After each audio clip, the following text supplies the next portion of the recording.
All right, so today we've got Faisal with us. So first of all, thank you so much for making the time for being here. We had a great call yesterday with your partners and team, and just really excited about doing this interview and digging in a little bit deeper into who you are. So, well, first question: who is Faisal?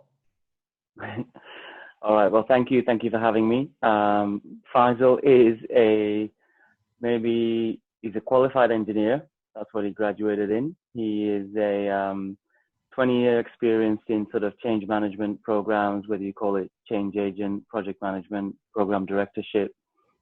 I've worked in lots of different industries. So I started in FMCG with Unilever, I think as you're aware. I then moved into the insurance industry, big integration programs. Then I moved into heavy engineering. So I worked on one of the most signature programs in the UK was the building of the West Coast Main Line and an 800 mile railway construction project, huge technology, Virgin Train, so Richard Branson, so very visible in the public eye kind of program. My boss got an OBE on the back of it, which was quite nice. I just got a pat on the back.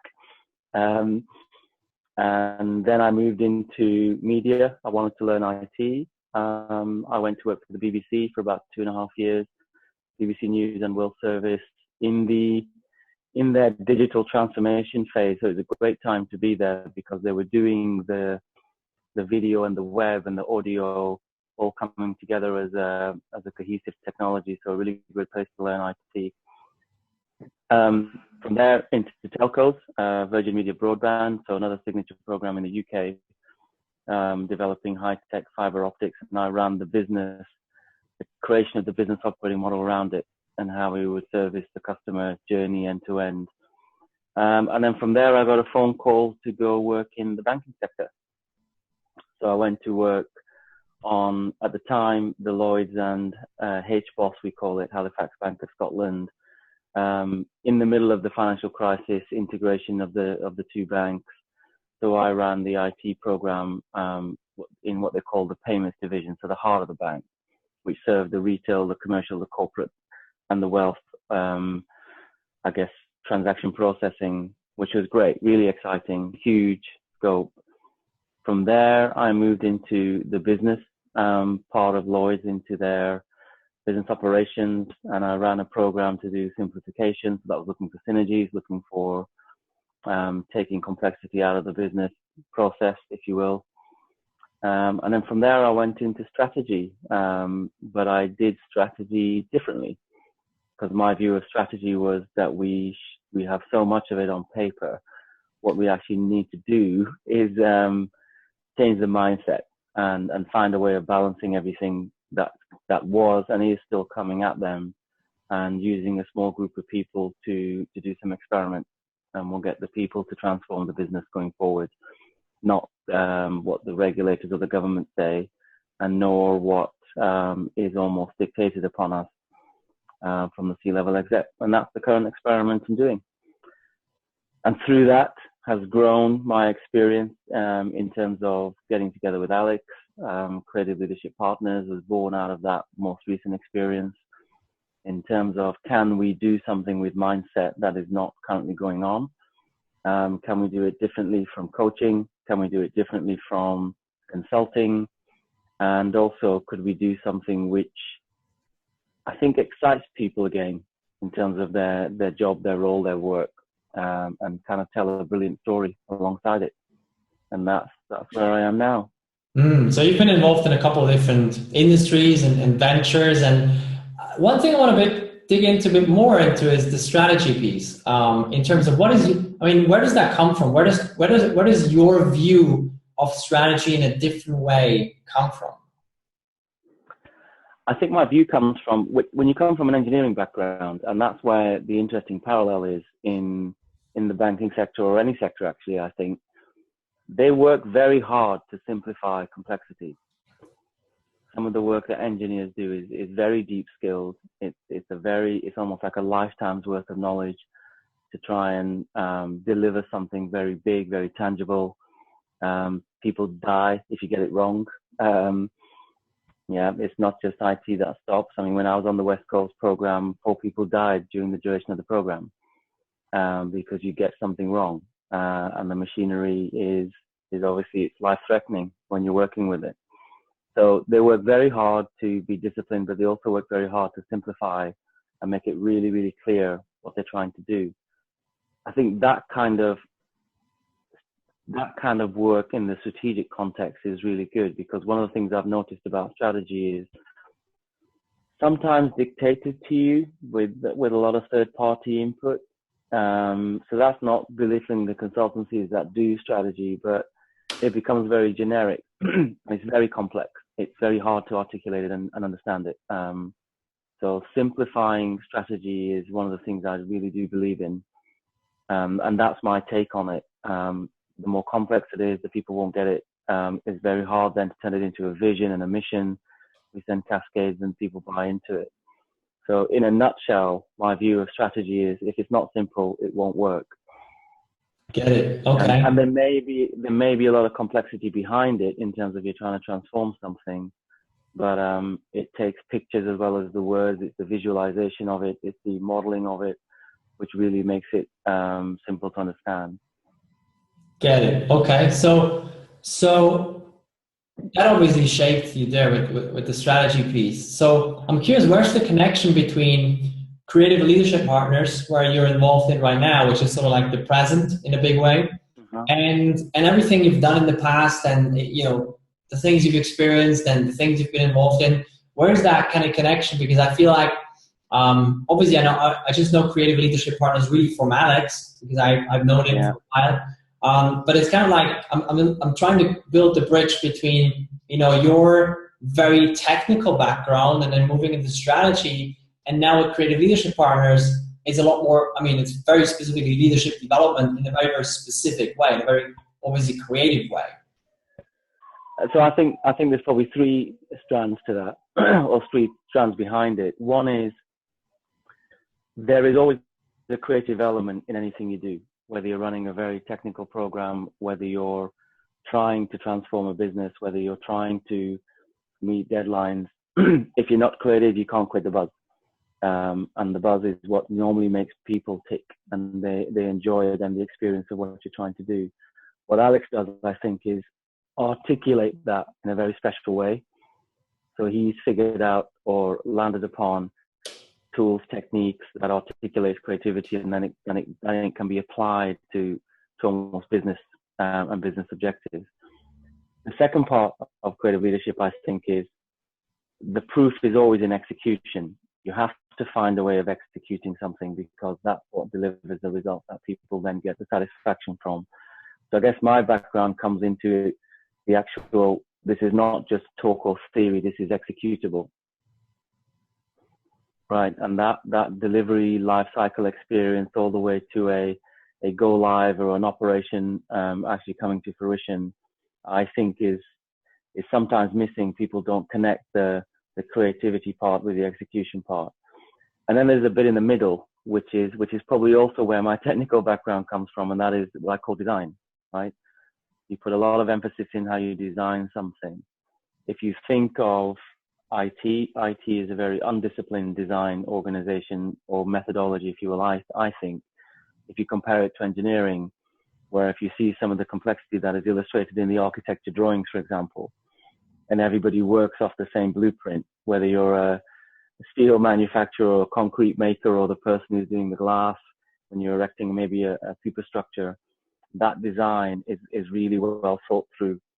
And they put a tremendous amount of effort into doing that. So I think creativity, execution, and then in the middle, you sandwich that with the design. It means you can put creativity into it. You have execution thinking into it. You get a much more holistic and wholesome design. And then you can actually get the hundreds and thousands of people behind something like that. It translates, funny enough, into business language anyway, because the businesses in the world, as it were, the big companies, especially, they talk about operating models, they talk about IT architectures, they talk about business architectures.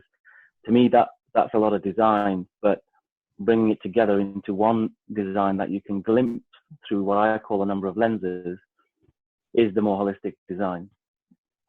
And I think I don't think it's a secret lost. I think it's maybe a reinvention of something in a smart way. All right. Yeah. Okay. Okay. Good. So that's kind of like how all these pieces integrate. Okay. So where are you right now? What are the things you're mostly involved in right now? I know creative leadership partners is one thing. Is there something? Are there other things, or how do you spend your time? How do I spend my time? So apart from, I have obviously clients that I work with, especially in the City of London. Creative leaderships obviously is going on as well in terms of us trying to expand something in Geneva, i.e. mainland Europe, and most recently Washington. We've been exploring what I think is a bit of a parallel city to Geneva.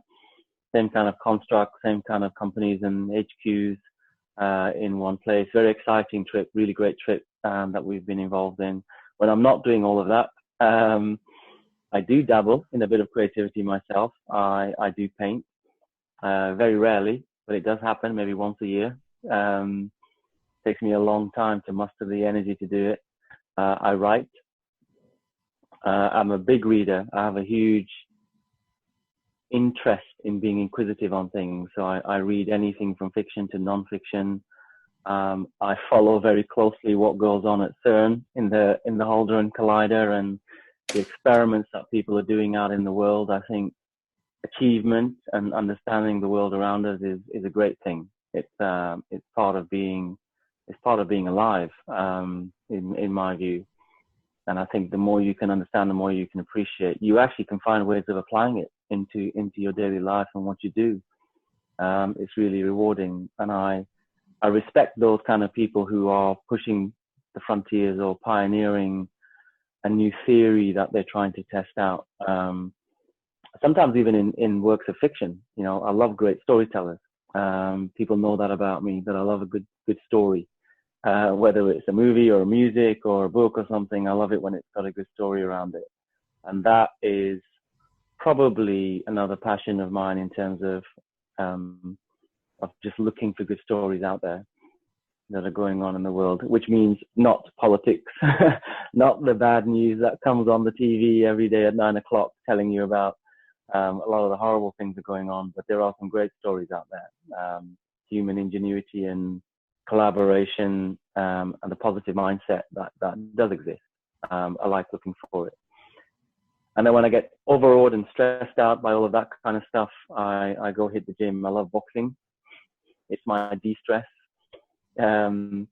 Keeps you fit, obviously, keeps you awake, and also it's a great workout, and it kind of just declutters my mind completely. It's a great way for me to empty it and kind of hit the reset button.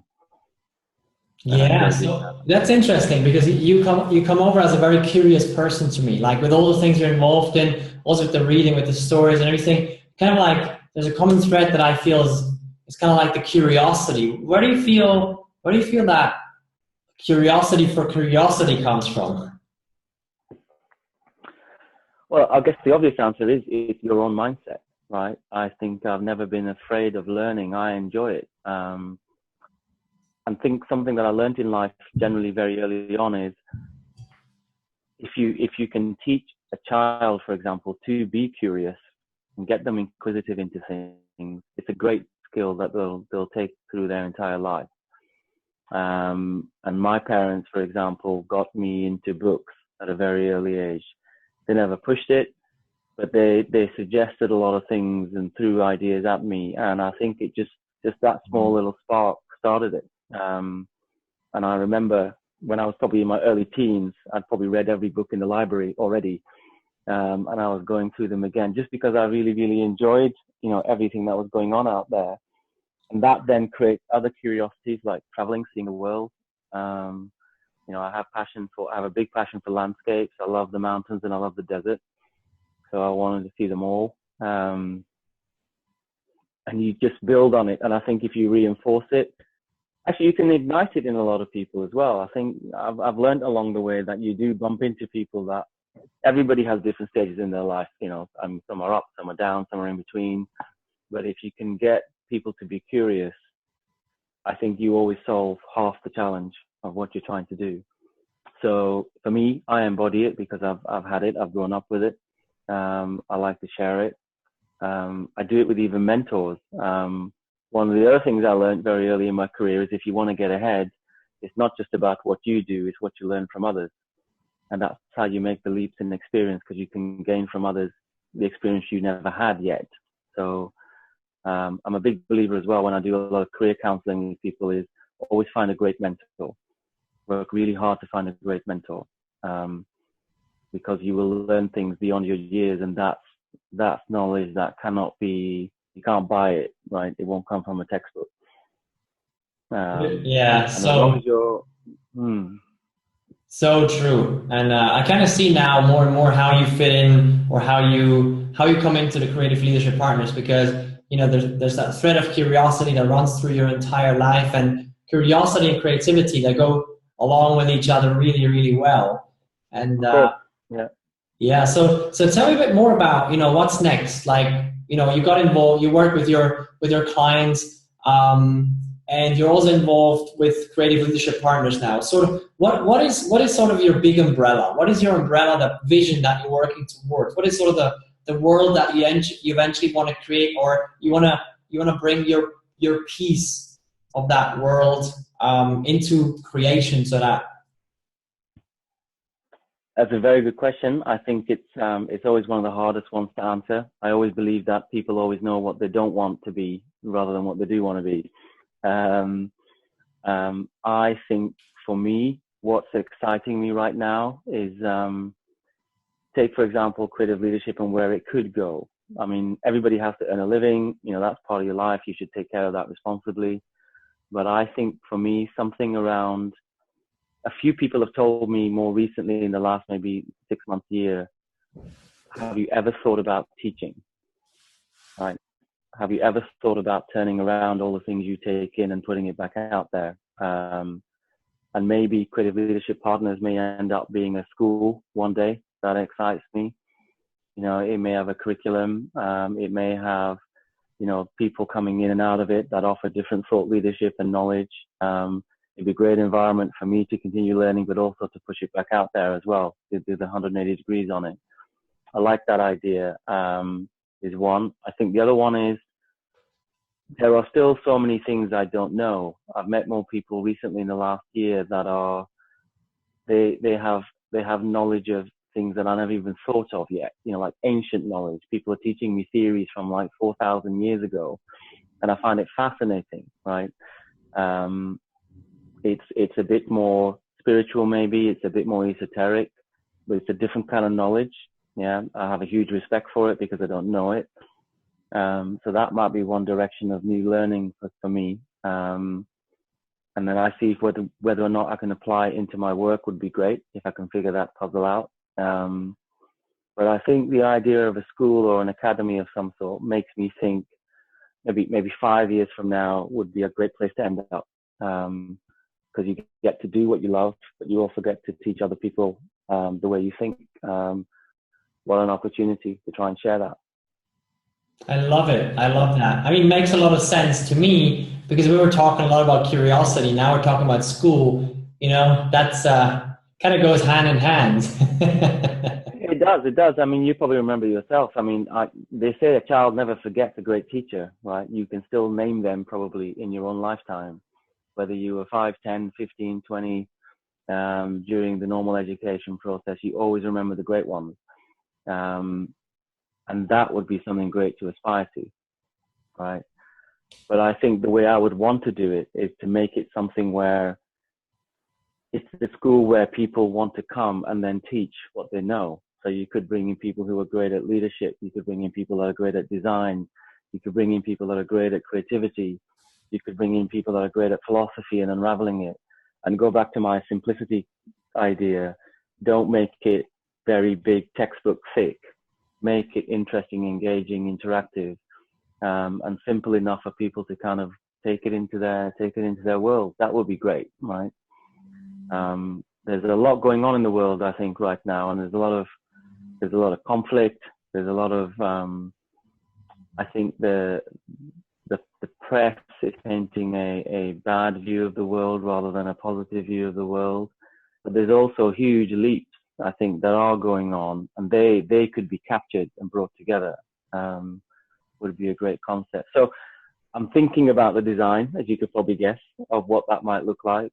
It might take a year to figure it out, but maybe 4 years to implement it. If it happens sooner, it might be based on the back of an opportunity. If it happens in that time frame or takes longer, then it'll be good. It'll I be a love good thing to it. achieve.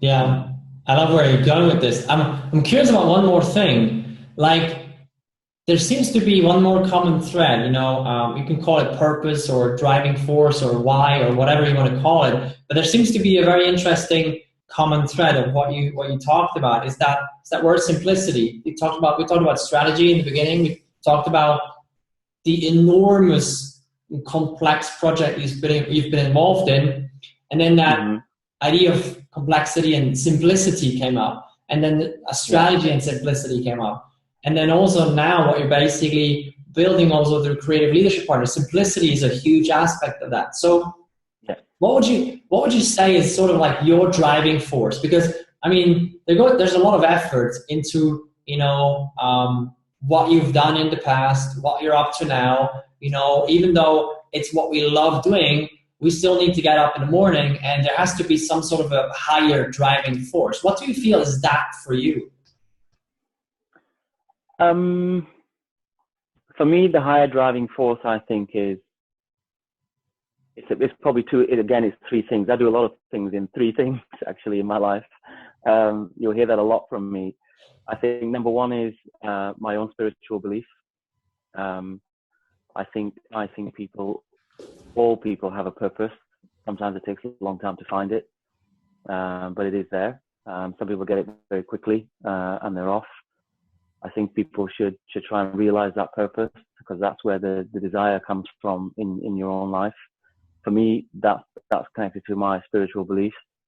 The second, I think, is wherever you are in your life, you do only get one life, right? So you have to make something of it as best you can. So it's normally the best way of kicking yourself into action whenever you are stuck, is that you only have one.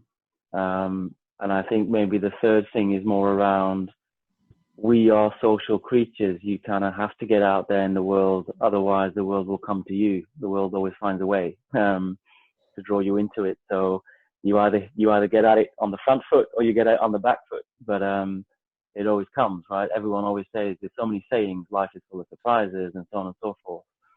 And then I think I add all that up by saying the words you use to describe your life, or the language you put to it, or your work, or your hobbies, or anything you're interested in, are really, really important. They're really, really key.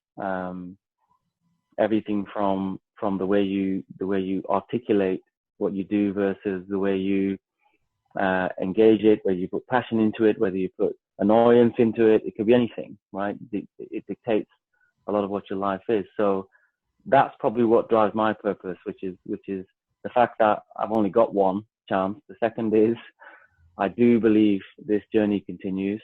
It is eternal. Not knowing what it is part of the excitement. And then the language you're going to use to describe it. I love it. I always find that in these interviews, there's always one or more common threads. Today it was curiosity, it was the simplicity, and also when you came up with, there's three things. Well, that's kind of the demonstration of simplicity as well, and I love that. So just to close it off, when people say, I'd love to connect with Faisal, maybe there's something, some sort of idea about collaboration coming up, or in whatever shape or form there may be based on what they heard now. What's the best place to connect with you? Is it LinkedIn? Is it website? Or is there something else? It's probably a bit of both. LinkedIn is always easy. It's a common medium now anyway. So I think, people want to see what my professional career history looks like. It's all on LinkedIn. Creative Leadership website is up and running. We're all on there as well. So people can just go and look that up. Creative Leadership Partners is getting easier to find because we're getting out there. So those probably two ways are there for people to just, I guess, be inquisitive and ask some questions. Great. I love it. Any last thoughts? I think my last thoughts are, if this is going to go out into the ether and people are going to maybe see it, hear it, have a look at it, is, I guess, try and building something better, I think, is the age we're in. And whether I'm doing it my way or people are doing it their way, whether I collaborate with them or I never do, it would be great to kind of have that kind of purpose and share it, build something better, and kind of share your stories, right? I think the world needs to share the positive stories. Never more than ever before. We live in an information age, right? There's so much of it. Find the positive ones and get them out there would be my view or message to anybody. I think in whatever they're doing out there. I love it. Thank you so much for sharing that. Thank you for sharing your story and what you're up to. I really appreciate it. And yeah, thank you again. You're welcome.